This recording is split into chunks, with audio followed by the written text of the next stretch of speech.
आध्यात्मिक क्षेत्र में प्रगति का आधार अथवा सफलता का जो आधार होता है वही वैराग्य कहलाता है। बिना वैराग्य के ना तो इस मार्ग में स्थिति रहती है, अवस्थिति होती है, ना ही कोई विशेष सफलता प्राप्त होती है। इसलिए यहाँ वैराग्य सर्वाधिक महत्वपूर्ण विषय होता है। इस क्षेत्र में जो प्रवेश होता है, यद्यपि वो बिना वैराग्य के नहीं होता है, लेकिन वैराग्य के स्तर अलग अलग होते रहते हैं, कम से लेकर अधिक होते हैं। उसी आधार पर आगे आगे की स्थितियां होती जाती हैं। स्थूल वैराग्य होने पर व्यक्ति लोक से बाहर निकलता है। घर परिवार आदि जो संबंध होते हैं, माता पिता धन संपत्ति मम और मेरा, मैं और मेरा के जो संबंध होते हैं ये जन्मजात होते हैं। तो इनसे जब व्यक्ति अपने को पृथक कर लेता है, किसी भी रूप में करता है पुनः ना जुड़ने के लिए, तो वो स्थिति वहीं से वैराग्य आरंभ हो जाता है। इसी आधार पर धीरे धीरे आगे व्यक्ति का बढ़ना आरंभ होता है और ये धीरे धीरे आगे अंततः जाकर के पर वैराग्य अर्थात प्रकृति से आत्मा का जो संबंध है पृथक हो जाने पर पूर्ण होता है वहाँ जाके। इसलिए कहा है, विसूत्र आपने पढ़ा, वृत्ति सारूप्यम तत्र, अर्थात संप्रज्ञात समाधि तक वृत्ति सारूप्य की स्थिति होती है। ये चार समाधियां जो होती हैं, 3 या 4 भी ले लेंगे, ये 4 समाधियों तक वृत्ति सारूप्य ही बना रहता है। वृत्तियों के समान अपने को समझना। तो जब तक बुद्धि से अपने को पृथक नहीं जान लेगा तब तक उसका बुद्धि के साथ एकात्मता रहेगी। वही अवस्था जो होती है वो वृत्ति सारूप्य की ही होती है। इसलिए वृत्ति सारूप्य वहाँ तक चलता है। उसके आगे फिर जो पर वैराग्य कहा, बुद्धि पुरुष का पार्थक्य जो हो जाता है, सत्पुरुष अन्यथा प्रत्ययो विवेक। सत्व अर्थात बुद्धि और पुरुष, इन दोनों के बीच जो अन्यता प्रत्यय होता है, भिन्नत्व का जो ज्ञान उत्पन्न होता है, वो वैराग्य होता है, यानी पर वैराग्य वही होता है। वहाँ जाकर के वृत्ति सारूप की स्थिति हटती है और यहीं क्या होती है, वैराग्य की सीमा आ जाती है। ज्ञान विज्ञान की सीमा यहीं तक गई है। रितंबरा तत्र प्रज्ञा, यानी ये ज्ञान विज्ञान बढ़ते बढ़ते वहाँ तक जाता है जहाँ तक चित्त आत्मा से पृथक दिखने नहीं लगता है। तो इसको वहाँ तक ले जाना होता है। घर से, परिवार से, संपत्ति से, अधिकार से, इन सब से अपने को हटाते हटाते हटाते हटाते शरीर, इंद्रिय, मन और बुद्धि तक हटा देना होता है। तो वहाँ जाकर के जो होता है पूरा वैराग्य सिद्ध होता है। तब तक वैराग्य की स्थिति बनाते रहना होगा। उसके लिए प्रयास चलता रहेगा। पूर्ण वैरागी नहीं कह सकते, क्योंकि वहाँ वो स्थिति आने के बाद अब जो होता है वापसी की स्थिति नहीं बनती है। उसके पहले कभी भी जहाँ से चले थे वापस आ सकते हैं, क्योंकि सूक्ष्मता से वो कहीं गए ही नहीं। अभी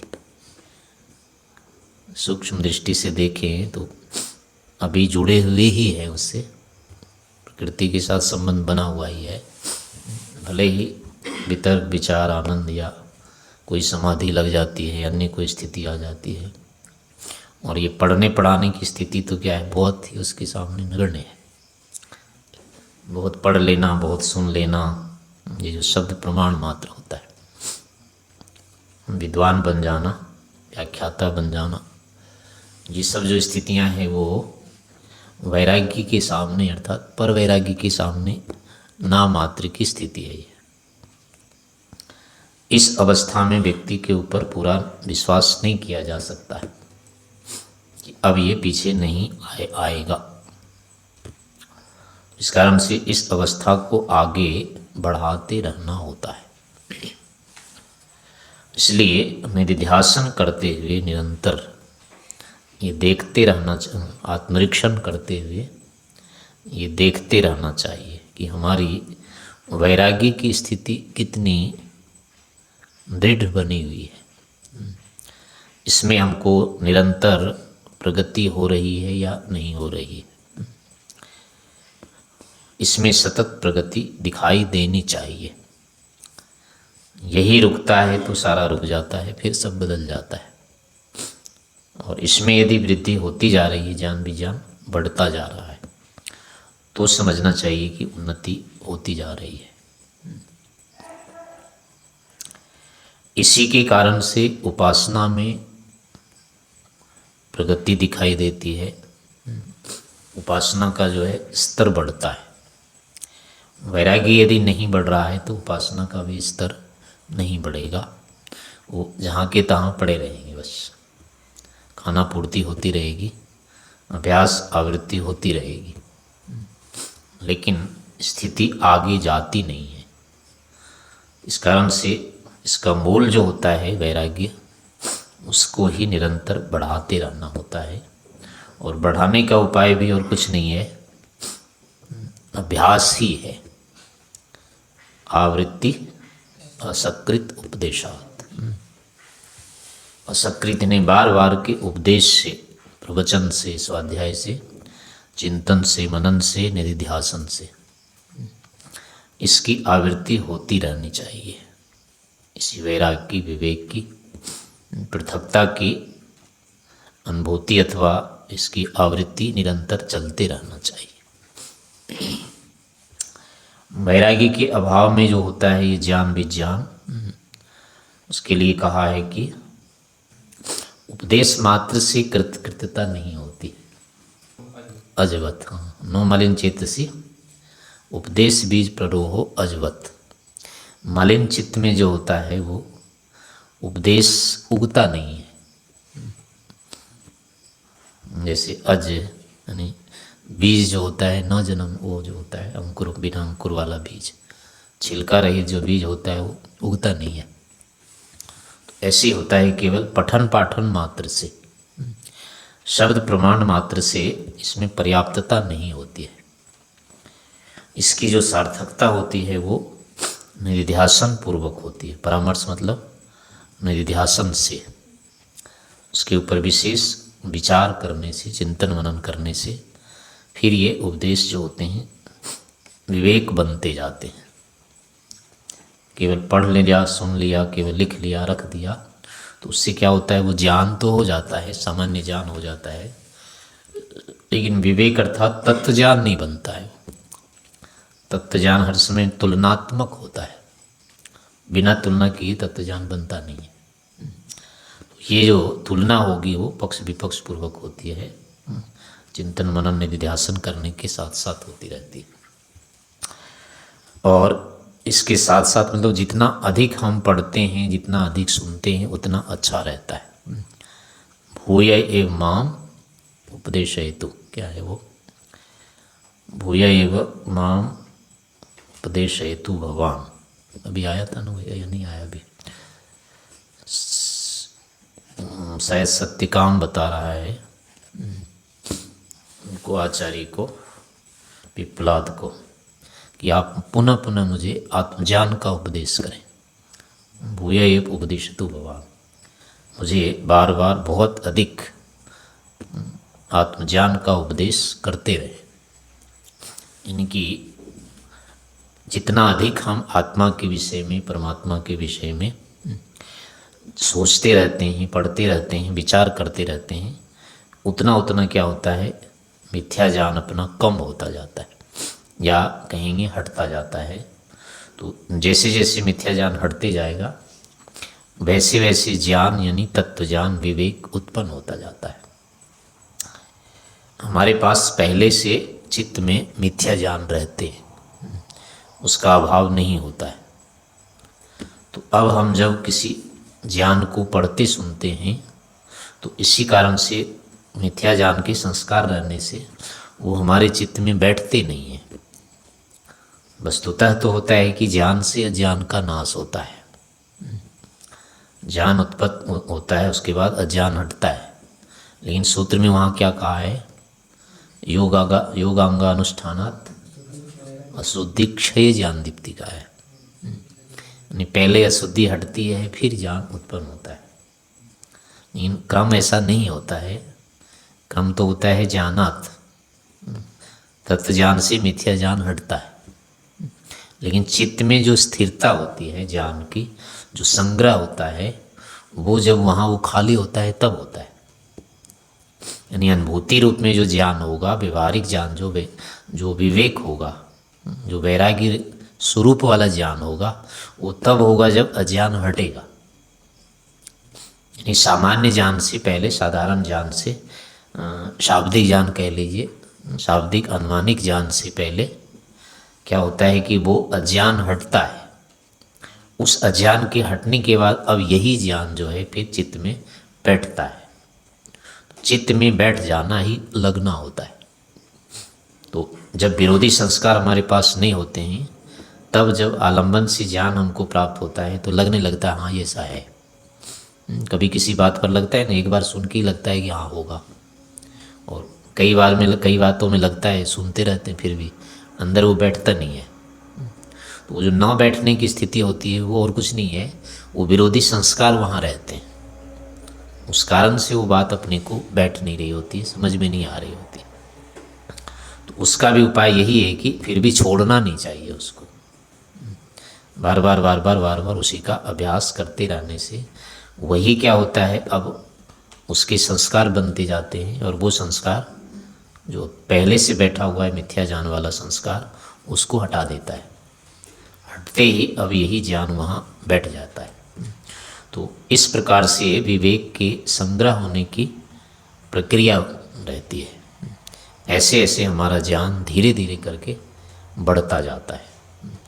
तो इस कारण से इन विषयों को सुनते पढ़ते रहना चाहिए।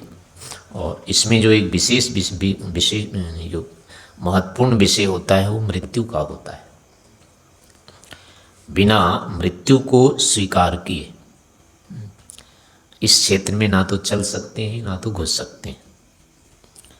मृत्यु अध्यात्म में आने से रोके रखती है। जब तक मृत्यु से डरते रहेंगे या जब तक मृत्यु का निश्चय नहीं कर लेंगे, इसमें प्रवेश नहीं होगा, विशेष उन्नति नहीं होती है। तो इस कारण से निरंतर इसमें मृत्यु का परिज्ञान करते रहना होता है, उसका निश्चय करते रहना होता है। ये वैसे चलता ही यहीं से है। उसमें आया ना जो अध्यात्म वो होती है विशेष दर्शन आत्मभाव भावना निवृत्ति, उसमें यही आता है कि कौन था मैं, कौन होऊंगा, क्या स्थिति थी पहले मेरी। कहने का मतलब है कि जीवन के विषय में, मृत्यु के विषय में विचार करते रहना चाहिए। ये जो वर्तमान जीवन जैसे अभी चल रहा है, तो अब इसमें विचारने का होता है कि क्या ये जीवन हमारा ऐसे ही चलता रहेगा। सामान्य हमारी अनुभूति ये कहती है कि ऐसे ही चलता रहेगा, तो लेकिन अब इसी पर सूक्ष्मता से विचार करना होगा। सामान्य ज्ञान जो हमारा चल रहा है वही ज्ञान हमारे विषय होते हैं तत्व ज्ञान के। तो अब इसी को ये ध्यान रखना है कि क्या हमारा जीवन ऐसे ही चलता रहेगा। यदि हम इसको प्रश्न बना करके सोचते हैं तो अपने आप उत्तर आएगा। सदा तो नहीं चलेगा ये, सदा चलने का जीवन होता ही नहीं है। लेकिन जब तक इसको प्रश्न नहीं बनाएंगे, जो उत्तर हम जानते हैं वो उत्तर नहीं आता है। लेकिन प्रश्न बनाने पर भीतर इसका उत्तर बैठा हुआ है कि ये सब दिन नहीं चलेगा।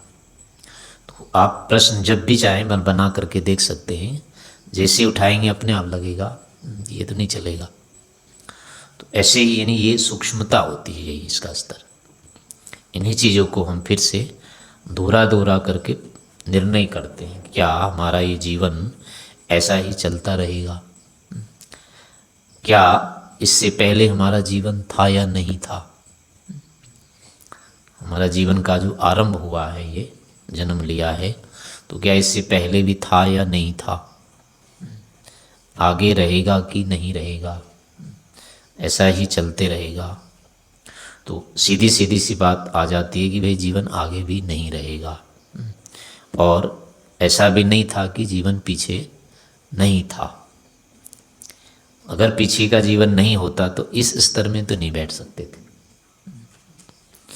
जिस स्तर में भी आज हम हैं, जो कर रहे हैं, पहले जीवन वाला तो ऐसा नहीं सोच सकता, इतना नहीं विचार सकता, इस स्तर में नहीं होता है वो। तो इन चीज़ों को यदि हम सोच पा रहे हैं, विचार कर पा रहे हैं, ऐसी विशेष हमारी योग्यता है, जान भी जान है, अथवा किसी अन्य क्षेत्र में भी हमारी जो भी लौकिक योग्यता भी अगर है, तो निश्चय से वो बिना विशेष अभ्यास के नहीं हुआ है। उस क्षेत्र में, उस विषय में हमने पर्याप्त अभ्यास किया हुआ है। तो अभ्यास बिना पिछले जीवन के तो नहीं हो सकता था।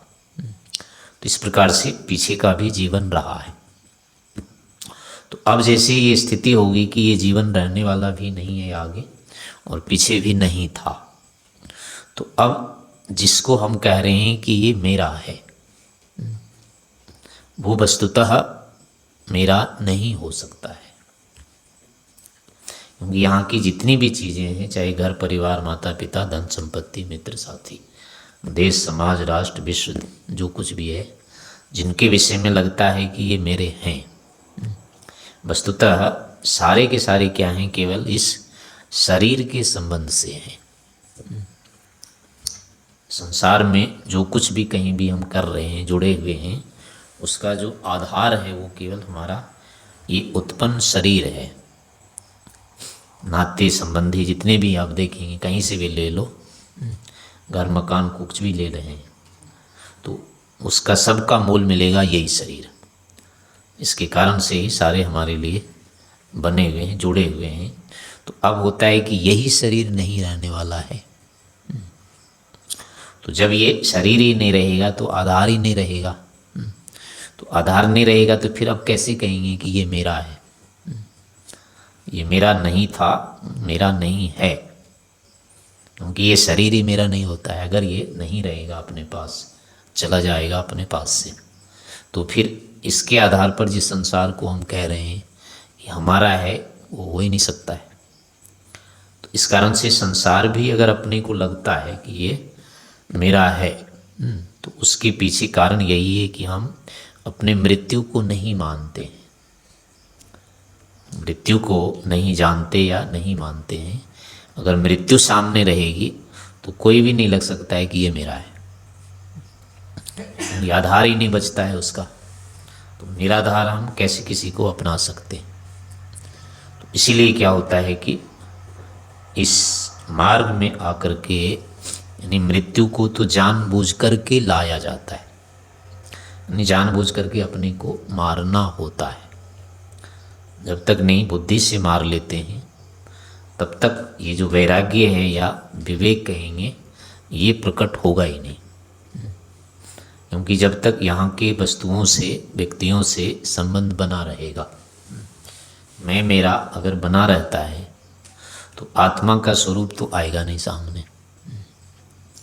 उसके ऊपर निर्भर होना ही नहीं चाहेंगे। यहीं से सब काम चलता रहता है, और यहीं से आगे भी चलाने की स्थिति भी बनाते रहेंगे, सहयोग के लिए प्रयास करते रहेंगे। जो इकट्ठा है उसको उसके ऊपर अपना आगे की योजनाएं बनती रहेगी। तो लेकिन अगर मृत्यु हमारे सामने आ जाती है निश्चित रूप में, तो अब इन्हीं संबंधों के साथ अब हम रहने की नहीं सोच सकते, क्योंकि ये अस्थायी हो जाते हैं, इनके साथ रहने का कोई प्रश्न स्थिति रहती नहीं है। इसीलिए ये होता है कि सबसे बड़ा जो अवैराग्य होता है यहाँ, वो मृत्यु को स्वीकार नहीं करना होता है, मृत्यु को नहीं मानना होता है। इस कारण से वहाँ जो कठ में आया है, इतना बल दिया है उस पर कि मृत्यु के विषय में मत पूछो। और वहाँ कह रहा है कि नहीं, मैं मृत्यु का ही पूछूंगा बस, और मुझे कुछ नहीं चाहिए, इसका ही उत्तर मुझे दो। ये जीवन रहता है कि नहीं, इसके बाद कोई रहता है कि नहीं रहता है। जीने के लिए वो बता रहा है कि इतना जी लो, 100 साल ले लो, इतना ले लो, उतना ले लो, कह रहे नहीं, तो वो और कुछ नहीं है, यही है वो विषय। यानी हम किसी भी स्थिति में जीते रहना चाहते हैं, किसी न किसी कारण से हम यहाँ से जुड़ के रहना चाहते हैं। तो ये क्या होती है, अवैराग्य की स्थिति होती है। इससे कटते जाना, यानी इससे संबंध हटाते जाना। अंत में पूरे शरीर का भी संबंध जब हट जाना है, वही मृत्यु होती है, और कुछ मृत्यु होती नहीं है। तो जब धीरे धीरे हम यहाँ तक शरीर के साथ अगर पूरा संबंध काट लेते हैं, तो ये वैराग्य की अंतिम स्थिति आती है। ऐसे भी जो साधन होते हैं, घर परिवार आदि होते हैं, इनके बारे में जैसे कल भी आया था कि ये कितने हमारे लिए सहायक हैं, आगे कितने हमारे लिए उपयोगी होंगे। यदि इनके विषय में नहीं विचारते हैं तो राग की स्थिति बनी रहेगी, इनसे मिलने जुलने की स्थितियाँ बनी रहेगी, इच्छा अपेक्षा रहेगी। लेकिन यदि हम ऐसे सोचते हैं कि ये आगे के लिए क्या कर पाएंगे, तो होता है कि ये तो कुछ नहीं करेंगे, इन्होंने जितना कर दिया है वो बहुत कर दिया, बस आगे के लिए ये नहीं होते।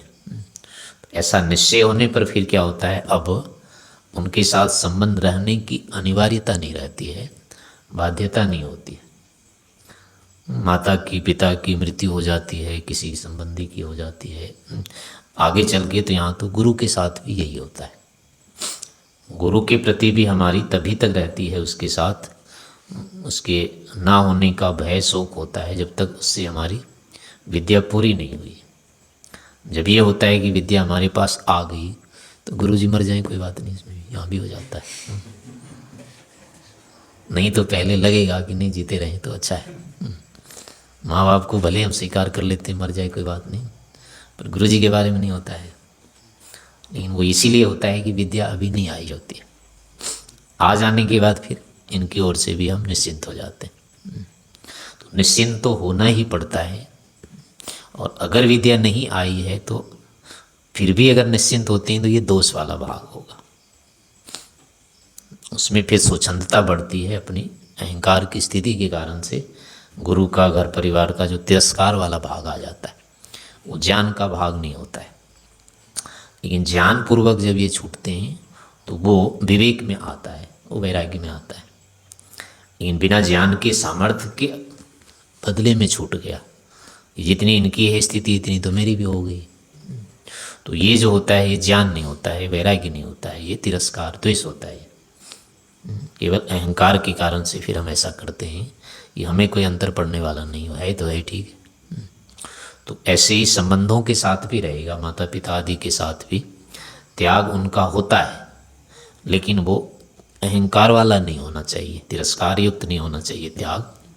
वो ज्ञान पूर्वक होना चाहिए कि अब हमारे लिए अपेक्षित नहीं है, ये आगे हमारे लिए नहीं हो पाएंगे समर्थ, इसलिए हम इनके आश्रित नहीं रह सकते।